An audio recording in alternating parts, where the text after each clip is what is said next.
உலகில் சிலரின் வார்த்தைகள் இனிக்கும், ஆனால் இவரின் வார்த்தைகள் மனதில் துளிர்க்கும். நற்சிந்தனை நல்வழிப்படுத்தும். நம்மை மட்டுமின்றி நம் நாட்டையும் என்று முன்னெடுத்து செல்பவர் இவர். பார்த்தீங்கன்னா நோய் நிறைய இருக்குது. நோயெல்லாம் பார்த்தீங்கன்னா மருந்து தான். நம்ம சாப்பிட்ற உணவில் பார்த்தீங்கன்னா மருந்து, அது முன்னாடி மருந்துன்றது கம்மியாக இருக்குது. இப்போ சயின்ஸ் வளர்ந்தது, சயின்ஸை குறை சொல்ல வரல, சயின்ஸை வளர்ந்தது அதே மாதிரி நம்ம மருந்தும் அதே மாதிரி வளரும். இயற்கை உணவு இப்போ கிடைக்கிறது பெரிய கஷ்டம். இப்போ பார்த்தீங்கன்னா முதல்ல மனுஷன் உள்ள நோய் பார்த்தீங்கன்னா நீர்நோய் நோய் தான், டயபெட்டிக். அதுக்கேற்ற இயற்கை மருந்து, இயற்கை உணவு, நல்ல முழுமையான உணவு சாப்பிடணும்.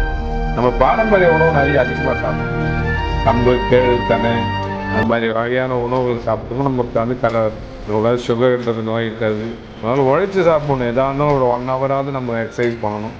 கால்நடைகளை வளர்க்கணும். அதுபோல் நம்ம வந்து ஆரம்ப காலத்தில் பார்த்தீங்கன்னா 6